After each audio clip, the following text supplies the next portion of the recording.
नमस्कार दोस्तों। आज मैं आपसे बात करने जा रहा हूँ। भारत जब आजाद हुआ, जिसको बोलते हैं स्वतंत्रता मिली, तो हमारी स्वतंत्रता में हमारे साथ एक बहुत बड़ा धोखा हुआ।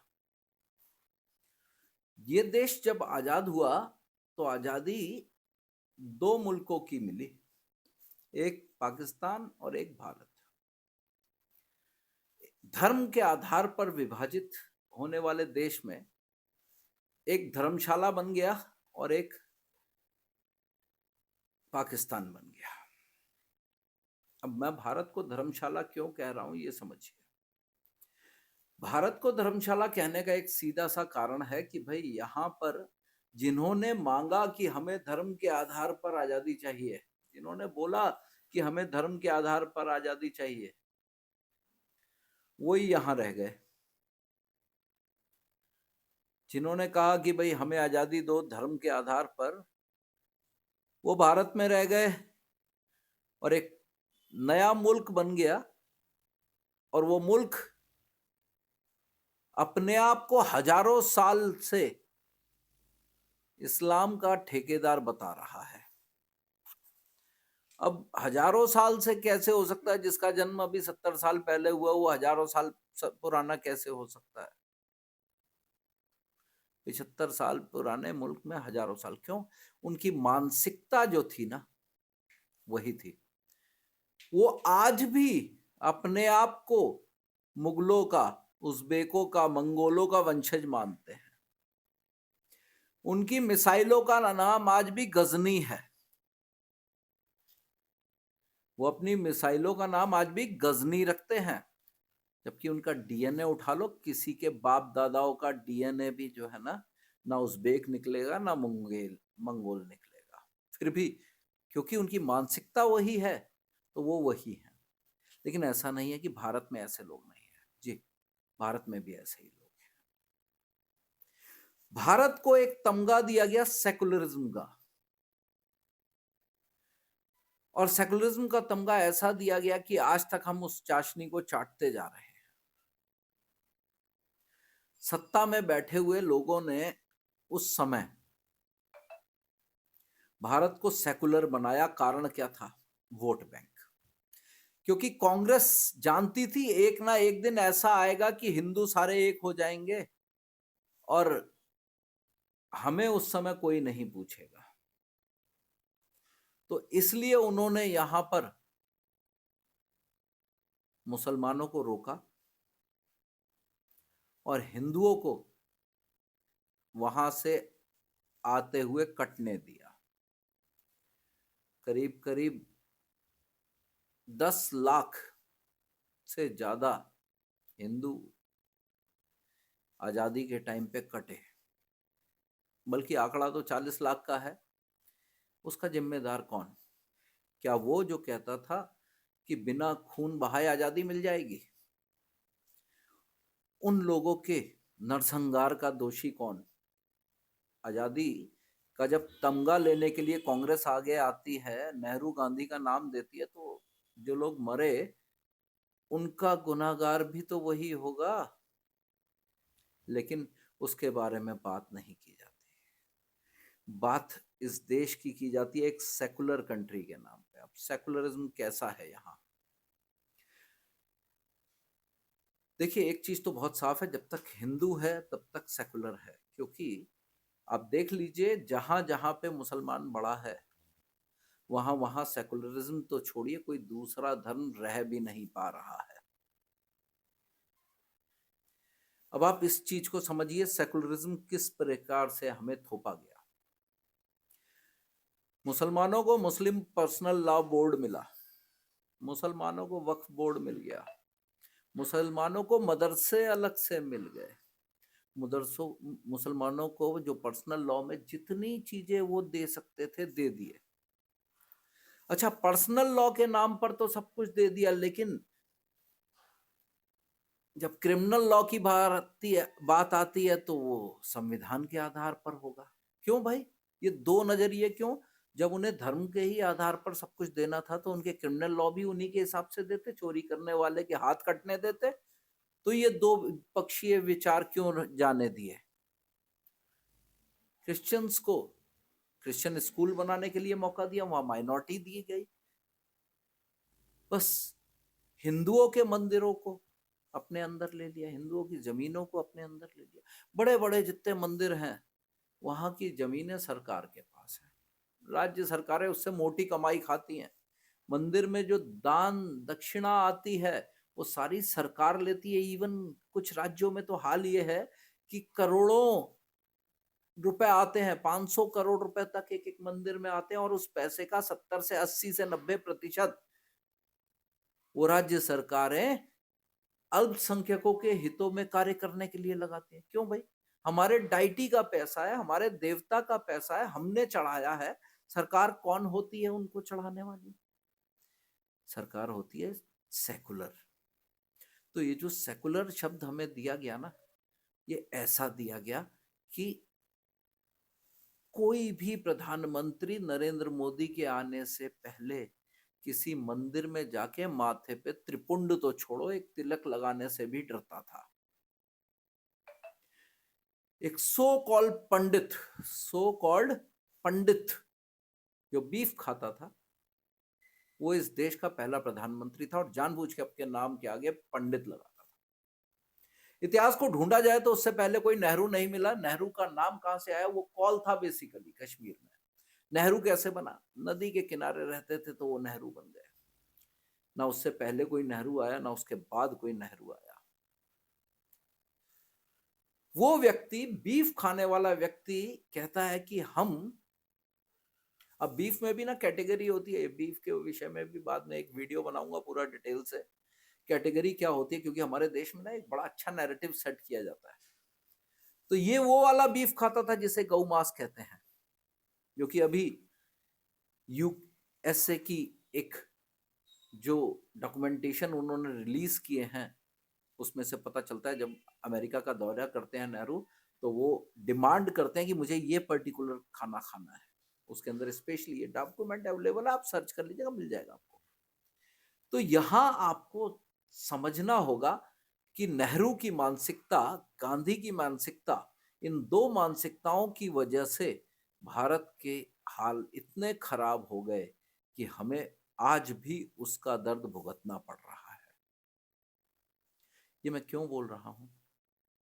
अभी कल की बात है, कल में राम मंदिर परिसर के अंदर एक कश्मीर से व्यक्ति जाता है, व्यक्ति क्या मुसलमान जाता है, और वहां जाकर के नमाज अदा करने की कोशिश करता है।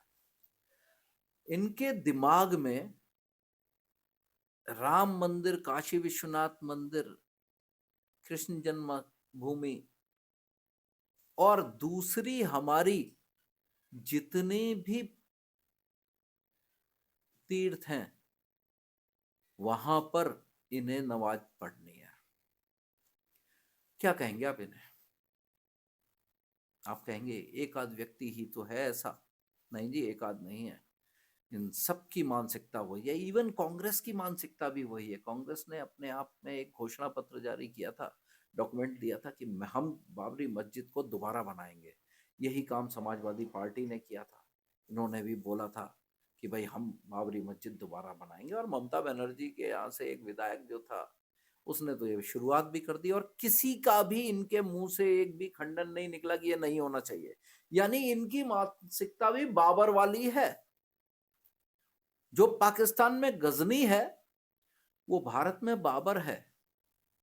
सैफ अली खान, करीना कपूर खान अपने बच्चे का नाम तैमूर लंग के नाम पे रखते हैं। तो इनकी मानसिकता क्या है? जिसने हजारों हजारों हिंदुओं की नृशंस हत्या की, उसके नाम पर आप नाम रखते हो, और मूर्ख हिंदू इनकी पिक्चरें देखने जाता है। इनके मन में कितनी घृणा है हिंदुओं के लिए ये समझ में नहीं आता है। सेकुलरिज्म के नाम पर जो चाशनी चटाई जाती है वो इतनी मीठी हो चुकी है कि लोगों को और कोई स्वाद ही नजर नहीं आता। हम बोल रहे हैं तो ये बुरा है, हम तो भाई घृणा फैला रहे हैं, लेकिन ये वो सच्चाइयां हैं जो शायद आपके गले से नीचे नहीं उतर पाएंगी। कारण यह है आपने इतना मीठी चाशनी खा ली है कि अगर आपको जरा सा भी नमक का देंगे तो उस पर असर नहीं पड़ेगा। क्यों भाई? क्या कारण है कि हिंदू अपने मंदिरों के स्वामित्व को नहीं ले सकता? हजारों करोड़ रुपया जो डाइटीज को हर साल आता है बड़े बड़े मंदिरों में, वो क्यों क्यों दूसरे धर्मों के लिए खर्च किया जाए? पैसा डाइटी का है, ना कि सरकार का है। लोग सरकार को पैसे नहीं दे रहे, डाइटी पे चढ़ावा जा रहा है। लेकिन ये जो सेकुलर शब्द है ना, ये शब्द ने हमें इतना असहाय बना दिया है कि हम कुछ और सोच ही नहीं पाते। ये मानसिकता धीरे धीरे खत्म हो रही है। मानता हूं जेंजी जो है वो भी समझ रही है। धीरे धीरे लोगों को दिखाई दे रहा है, हाँ मंदिर रोजगार देता है, हाँ मंदिर देश की इकोनॉमी को चलाता है, हाँ मंदिर हमारे काम धंधों को आगे बढ़ाता है, हाँ ये वही मंदिर है जो हजारों करोड़ की अर्थव्यवस्था को संभाल सकता है। काशी विश्वनाथ हो या श्री अयोध्या धाम हो या कृष्ण जन्मभूमि हो, बाके बिहारी का मंदिर हो या मां वैष्णो देवी, सभी जगह पर हजारों हजारों हिंदू जाते हैं और वहां की इकोनॉमी का सब फायदा ले रहे हैं। जब हम बुत परस्त हैं, हम बुतों की पूजा करते हैं, तो हमारी पूजा से, पैसे से क्यों तुम लोगों के लिए काम किया जाए, इसका जवाब दो। क्योंकि बुत परस्ती तो हराम है बाकी धर्मों में। तो लेकिन उससे मिलने वाला पैसा हराम नहीं है, वो सब तुम्हारे लिए बहुत अच्छा है। ये वही भारत है जो हज सब्सिडी दिया जाता था और कुंभ के मेले पे टैक्स लिया जाता था। सोचिए, हज जाने के लिए सब्सिडी मिला करती थी और कुंभ के मेले पे जाने के लिए टैक्स लिया जाता था। तो ऐसा सेकुलरिज्म किस काम का? क्यों है ये सेकुलरिज्म? किस काम का है ये सेकुलरिज्म? माइनॉरिटी इंस्टीट्यूशंस के लिए सरकार सब कुछ करती है, वहां ईडब्ल्यूएस का बच्चा एडमिशन नहीं ले सकता। जामिया मिलिया इस्लामिया, अलीगढ़ मुस्लिम यूनिवर्सिटी, इसमें क्या कहीं पे कोई अल्पसंख्यकों के अलावा कोई और कोटा लगता है? क्या इसके अंदर एससी एसटी समाज के लोग जा सकते हैं? नहीं जा सकते ना। क्यों? क्या ये भारत सरकार से पोषित नहीं है? क्या इनको फंडिंग भारत सरकार नहीं दे रही? दे रही है ना। तो फिर क्यों इनके ऊपर भारत सरकार के रूल लागू नहीं होते? कहां चला जाता है सेकुलरिज्म इन इंस्टीट्यूशंस के अंदर? तब कहां चले जाते हैं मीम भीम वाले? क्यों? क्योंकि सुनियोजित तरीके से कांग्रेस के द्वारा बनाया गया एक ऐसा प्रपंच है जिससे निकलना संभव नहीं है। नेहरू और गांधी ने जो खेल रचे, उसको आज देश 75 साल के बाद भी भुगत रहा है। ना मैं इंदिरा का नाम लूंगा, ना राजीव का नाम लूंगा, ना सोनिया का। जब पेड़ की जड़ें ही खराब हो जाती है ना, तो पेड़ सही नहीं हो सकता। वो नेहरू और वो गांधी जो आजादी के समय मौन बने, लोगों को, हिंदुओं को, सिखों को कटते हुए देखते रहे, उनसे आप किस तरह की उम्मीद रख सकते हैं? और उनके वंशजों से आप क्या उम्मीद रख सकते हैं? देश में सेकुलरिज्म एक वन वे ट्रैफिक है। जब तक हिंदू है तब तक सेकुलरिज्म है, हिंदू नहीं होगा तो सेकुलरिज्म नहीं होगा। ये चीज याद रख लीजिए। जब तक हिंदू है तभी तक देश सेकुलर है। जैसे जैसे डेमोग्राफी चेंज होगी, सेकुलरिज्म चूल्हे में जाएगा। विश्वास ना हो तो कश्मीर देख लो, विश्वास ना हो तो केरल देख लो, विश्वास ना हो बंगाल देख लो, तमिलनाडु देख लो। आप इन सभी जगह पर अगर जाकर के देखोगे तो सेकुलरिज्म नाम की चिड़िया उड़ चुकी है। इवन झारखंड में तो एक क्षेत्र ऐसा है जहां पर शुक्रवार को छुट्टी होने लग गई स्कूलों की, संडे की जगह। अब बताइए सेकुलरिज्म कहां रह जाता है जब एक धर्म विशेष आगे आ जाता है? तो ये सेकुलरिज्म कुछ भी नहीं है। ये एक ऐसी चाशनी थी जिसको हिंदुओं को चटाया, अब उनको डायबिटीज हो गई, और अब वो कुल धीरे धीरे धीरे धीरे इसमें पिस जाएंगे, कुछ नहीं बचेगा। और ये देश, अगर हम नहीं जागे तो देश की आइडेंटिटी भी खत्म हो जाएगी। ये एक प्रधानमंत्री जो आया है ना, जो I would say unapologetically Hindu है, जो माथे पे त्रिपुंड भी लगाता है, हाथ में त्रिशूल भी लेता है, हाथ में धनुष भी लेता है, हाथ में फरसा भी ले सकता है, हाँ, गले में रुद्राक्ष की माला डाल करके गंगा में स्नान भी कर सकता है, श्री राम जन्मभूमि अयोध्या धाम में मत्था टेक सकता है, काशी में मत्था टेक सकता है, बाबा केदार के दर पे जा सकता है, बाबा बद्रीनाथ के दर पे जा सकता है। ये वो प्रधानमंत्री हमें मिला है जिसने हमें बताया कि हाँ, इस देश में हिंदू होना कोई गुनाह नहीं है। इससे पहले तो हिंदू होने पे लोगों को शर्म आती थी, उनकी मानसिकता ऐसी कर दी गई थी। तो दोस्तों, अपने धर्म को अपने माथे पे रखिए, अपने संस्कारों को अपने बच्चों को दीजिए, इन सेकुलर लोगों को अपने आसपास से दूर रखिए, इनको बताइए आपका अस्तित्व जैसे अफगानिस्तान में मिट गया, बांग्लादेश में मिट गया, पाकिस्तान में मिट गया, वैसे ही मिट जाएगा। क्योंकि वो लोग आज भी गजनी और गौरी और दूसरे मुगल आक्रांताओं को अपने सर पे रखते हैं। इन्हें औरंगजेब की मजार चाहिए, इन्हें हजारों हजारों हिंदुओं को बेकसूर मारने वाले तैमूर चाहिए, इन्हें वो सेंट जेवियर चाहिए जिसने हजारों हिंदुओं को मार डाला और कन्वर्ट नहीं कर सका। क्योंकि ये अपनी पहचान नहीं भूलते, ये तो हम हैं जो अपनी पहचान भूल जाते हैं और सेकुलर बन जाते हैं।